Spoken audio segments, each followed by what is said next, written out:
sidang kasus penistaan agama yang dilakukan Gubernur DKI Jakarta nonaktif Basuki Cahayapurnama alias Ahok akan kembali digelar esok hari. Dalam agenda sidang besok, Jaksa Penuntut Umum akan menyampaikan pendapatnya atas nota keberatan yang dibacakan Ahok pada sidang sebelumnya. Namun diyakini, JPU bakal menemui kesulitan membuktikan dakwaan perkara Ahok di persidangan nanti. Pasalnya, perdebatan pun muncul saat dalil yang menyebut pasal 156A untuk menjerat Ahok merupakan delik formil yang harus dibuktikan adanya niat jahat. Jika ini menjadi acuan, tidak menutup kemungkinan Ahok berpeluang bebas di pengadilan.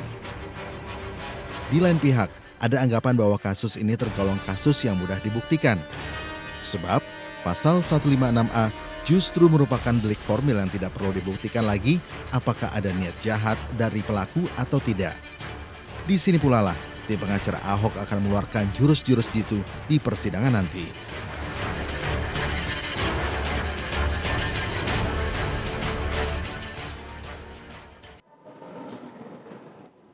Pemirsa, sidang dengan terdakwa Basuki Cahayapurnama besok akan mendengarkan tanggapan dari jaksa atas eksepsi atau nota keberatan yang telah dibacakan dan disampaikan oleh Pak Ahok maupun tim kuasa hukumnya dalam sidang perdana yang berlangsung pada Selasa pekan lalu. Dan 3 orang tamu saya telah hadir malam hari ini untuk membahas seperti apa perkiraan jalannya persidangan besok. Di sebelah kanan saya adalah Sira Prayuna, kuasa hukum atau tim kuasa hukum dari Ahok. Selamat malam Bang Sira. Selamat malam, Assalamualaikum Waalaikumsalam warahmatullahi wabarakatuh. Dan ada Bang Said Salahuddin, pakar hukum tata negara. Selamat malam Bang Said. Dan ada Bang Nasrullah, pengamat hukum kita. Selamat malam Bang Nas. Selamat malam, Assalamualaikum warahmatullahi wabarakatuh. Waalaikumsalam warahmatullahi wabarakatuh. Baik, Bang Sira, kalau menurut Anda, menurut tim kuasa hukum Ahok, seperti apa tanggapan dari JPU besok atas eksepsi yang telah dibacakan dalam sidang perdana? Saya kira saya sesungguhnya tidak ingin mendahului ya. Ini kan proses persidangan sedang berlangsung gitu ya. Tetapi secara umum aja lah saya ingin katakan bahwa jaksa akan tetap pada dakwaannya. Kira-kira seperti itulah secara umum. Jadi sekarang tinggal bola ada di majelis hakim, apakah mau menerima eksepsi ataukah akan terus melanjutkan persidangan? Saya kira begitu, majelis hakim lah yang akan menilai nanti eksepsi atau tanggapan itu dalam sebuah putusan sela pada sidang berikutnya, saya kira begitu. Dan sebelum saya beralih ke pembicara berikutnya, mengapa eksepsi itu harus dibacakan dalam sidang perdana? Apa alasan khusus dari Ahok dan kuasa hukumnya? Ya, karena memang itu mekanisme yang diatur di dalam KUHP, bahwa setiap persidangan awal itu kan jaksa menyampaikan dakwaannya. Kita boleh untuk menyampaikan pada saat dakwaan selesai dibacakan ataupun setelah dakwaan selesai dibacakan.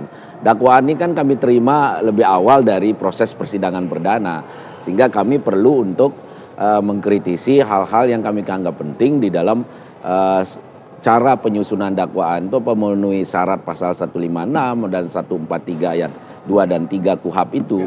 Nah, sehingga seketika kami bisa menyampaikan itu pada sidang perdana gitu. Oke, Bang Nas, kalau kita melihat lazimnya eksepsi itu dibacakan pada sidang kedua atau setelah JPU selesai membacakan dakwaannya di sidang perdana. Apa yang bisa Anda tangkap dari tim kuasa hukum Ahok maupun dari Pak Ahok sendiri? Jadi gini, kalau kita melihat ketentuan dalam KUHP adalah begitu penuntut umum mendaftarkan perkara ke pengadilan, dapat nomor perkara dan itu surat dakwaan distempel, pada saat yang bersamaan dia juga harus segera menyampaikan kepada terdakwa. Jadi terdakwa dan kuasa hukumnya sudah bukan kuasa hukum, terdakwa. Nah, jadi kuasa hukumnya dapat melalui terdakwa nanti. Jadi terdakwa sudah punya waktu kalau nggak salah 2 minggu kemarin ya, 2 minggu untuk mempelajari surat dakwaan dan langsung membuat eksepsi. Nah, tapi benar yang seperti Anda katakan, lazimnya, seringnya ya, kita penasihat hukum akan minta ditunda 2 minggu. Artinya butuh waktu lagi untuk mencerna seperti apa dakwaan dari jaksa. Tapi bisa saja terjadi misalnya penasihat hukum sudah merasa ya sudah kita buat aja percepat. Artinya Bang Sira dan kawan-kawannya sudah sangat percaya diri untuk menyampaikan nota keberatan seperti itu. Nah, tapi kan Anda tanya tadi ada apa di belakang itu semua. Saya yang tahu itu Pak Sira sebenarnya dan Pak Ahok. Tapi kalau saya pengamat bisa saja mencermati begini, saya pun sebagai penasihat hukum sering melakukan hal-hal yang di luar kelaziman. kelaziman itu begini. Kalau case itu disorot oleh media massa, maka opini publik terbentuk begitu selesai surat dakwaan dibacakan. Yang didengar oleh publik adalah apa yang dibacakan Oleh dalam surat jaksa. dakwaan Ya. oleh jaksa. Publik mendengar itu karena kan disiarkan langsung. Ya. Nah, belum tentu nanti waktu saya baca eksepsi masih didengar oleh yang sudah mendengar sebelumnya. Artinya ini oleh adalah, karena itu tujuannya adalah untuk memanfaatkan momentum agar tidak kehilangan momentum, maka langsung dibacakanlah eksepsi itu. itu yang tahu Pak Sira, tapi inti itu adalah analisis saya, Betul. belum tentu benar Ya, kan? Itu satu. Yang kedua Pak Sira, saya juga sering juga begini, misalnya begini, begitu saya membuat eksepsi, saya tahu materi yang saya sampaikan itu bukan materi eksepsi, materi pokok perkara atau materi pledoi. Tetap saya sampaikan, walaupun orang lain akan mencela saya ini kayak lawyer kayak nggak tahu ini bukan materi eksepsi, biarkan saja orang ngomong. Tapi saya punya tujuannya apa? Ingin membantah pokok dakwaannya itu, isi dakwaan itu secara material ingin saya bantah dulu kepada publik bahwa nggak begini itunya. Bang- Itu analisa saya, tapi belum tentu benar. Bang Sira, benar seperti yang disampaikan Bang Nasrullah tadi? Pertama begini ya, ini kan pengalaman dari kita masing-masing beracara ya. Kalau Bang Nasrullah juga kan pengacara juga yang sudah cukup banyak malang melintang lah. Kalau soal eksepsi ini kan Anda bisa lihat secara cepat. Kalau jaksa itu kan dalam menyusun dakwaannya kan bisa kita hafal lah. Apakah ini memenuhi syarat atau tidak secara formil, kompetensi peradilannya bagaimana, udah memenuhi apa enggak. Terus secara materialnya, locus tempus delictinya sudah disusun apa enggak, uraian kejadian peristiwa pidananya udah dibuat sedemikian rupa sehingga terdakwanya memahami betul pokok-pokok dari dakwaan jaksa penuntut umum itu. Nah, kalau itu sudah dipahami oleh kita, maka kita dengan cepat bisa menyusun eksepsi itu. Nah, apakah kemudian orang berpersepsi bahwa ini dalam kerangka untuk menyeimbangkan pemberitaan? Bagi kami nggak penting pemberitaan, bagi kami bahwa supaya apa yang dikemukakan oleh jaksa itu secara teknis hukum kita bisa cepat menanggapinya seperti itu. Baik. Bahwa persepsi orang mengatakan ini untuk tidak menenggelamkan apa yang dikemukakan opini publik yang dikemukakan oleh jaksa besok ini nggak penting, karena di peradilan itu adalah hakim bertanggung jawab kepada Tuhan Yang Maha Esa. Dia sebagai wakil Tuhan di bumi. Iya, dia tidak bertanggung jawab kepada publik, dia tidak bertanggung jawab kepada media. Makanya ira-iranya berdasarkan ketuhanan Yang Maha Esa. Baik, Gitu. Bang Said sebelum saya Sebentar. silakan. Sebelum sampai ke Bang Said. Dalam kapasitas saya sebagai penasihat hukum, apa yang saya jelaskan kepada publik dan media massa, saya nggak tahu sama dengan Pak Sira. Tidak seperti sebagaimana yang saya jelaskan, yang melatar belakangi penjelasan saya itu. Dalam praktek selalu saya jelaskan A, tapi maksud saya B sebenarnya. Jadi ini adalah Bang Nasrullah sebagai pengamat hukum malam hari ini, bukan sebagai lawyer. Bang Said, sebelum saya menyinggung soal registrasi, dari Anda mengikuti dakwaan pada sidang perdana kemarin, dari sisi tata negara seperti apa dakwaan yang dibacakan oleh jaksa penuntut umum? Iya, sebetulnya ada yang jadi pertanyaan banyak publik juga sebetulnya terkait dengan pasal yang didakwakan gitu kan. Itu kan 156 dan 156A. 156A atau 156 begitu ya. Alternatif, ya, bukan akumulatif. Kan, pasal alternatif. Kan orang sempat bertanya ini gimana soal pasal yang terkait dengan ITE gitu ya. Karena itu kan pertama kali muncul juga Diunggah di lewat YouTube ya, Pemda DKI gitu ya. Nah, itu kan jadi pertanyaan juga. Nah, ketika hanya sampai di situ, memang bagi sebagian publik yang merasa tersinggung dengan ucapan Pak Ahok itu, ini agak khawatir juga.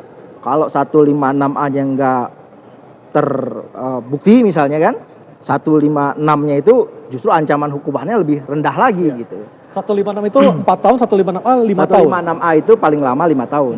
Tapi kalau 156 itu paling lama 4 tahun gitu. Bahkan itu ada denda juga di situ atau Artinya denda. bisa diganti hukuman kurungan itu dengan denda seperti Ya, itu. tapi ancaman pidana kurungannya kan tetap 5 tahun yang 156A atau yang paling lama 4 tahun untuk yang 156. Nah, ketika itu dibacakan maka ada nih implikasi-implikasinya kan. Misalnya terkait dengan posisi Pak Ahok yang saat ini masih menjabat sebagai gubernur. Nonaktif karena lagi cuti karena, kampanye. cuti.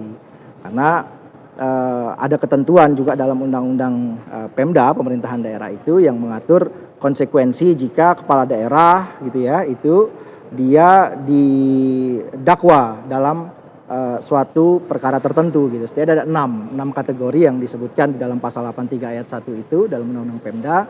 Yang pertama itu kalau dia melakukan tindak pidana didakwa melakukan tindak pidana korupsi misalnya. Nah, Pak Ahok kasusnya sekarang bukan korupsi, maka dia nggak bisa kena di situ. Yang kedua soal makar. Nah, di situ juga sepertinya tidak. Yang ketiga soal terorisme. Itu tidak termasuk. Nah, yang keempat soal terkait dengan subversif ya. Jadi soal keamanan negara. Nah, 4 hal ini sebenarnya Pak Ahok nggak bisa dikenakan pengenaan sanksi yang diatur di pasal itu, yaitu pemberhentian sementara. Tapi ada 2 kategori yang lain. Yang pertama adalah soal kalau dia didakwa ya menjadi terdakwa dalam perkara yang ancaman hukumannya sampai dengan 5 tahun. Nah, yang 156A itu kan sampai dengan 5 tahun maksimalnya. Nah, atau yang kedua juga itu kalau ada perbuatannya itu dapat memecah belah negara kesatuan Republik Indonesia. Nah, tapi kalau yang terakhir yang ke-6 ini memang pasalnya memang susah dicari ini. Ini biasanya subjektivitas presiden yang menentukan. Nah, selama berprosesnya kasus Pak Ahok ini kan muncul demo A, demo B, demo tandingan dan sebagainya yang seolah-olah bangsa ini terpecah gara-gara Pak Ahok ini. Nah, seolah-olahnya itu ditafsirkan sendiri oleh presiden mestinya. Apakah dia masuk pada kategori yang telah perbuatannya dapat memecah belah atau tidak? Meskipun kasus Pak Ahok adalah murni masalah hukum, bukan masalah SARA, seperti itu kan? Ya kan kalau kaitan pasal-pasal yang dikenakan itu terkait SARA. Gitu. Tapi yang saya katakan yang poin ke-6 tadi itu terkait sebetulnya dengan perbuatan yang tidak harus kaitannya dia didakwa. Jadi dia tidak harus didakwa, tapi karena bunyinya itu dan atau ada pemisahan antara 5 kategori yang pertama saya sebutkan dengan yang terakhir. Gitu. Nah, yang terakhir ini subjektivitas presiden menilai. Tapi kalau kita lihat perkembangan terakhir ini kan Mendagri misalnya mengutus dirjen untuk mengecek register perkara. Nah, register perkara itu berarti kaitannya ke ancaman hukuman 5 tahun. Baik, nanti kita lanjutkan lagi. Dan pemirsa, apakah dengan status Pak Ahok sebagai terdakwa, maka Pak Ahok harus dinonaktifkan? Pokto Ajus akan segera kembali dengan pembahasannya sesaat lagi.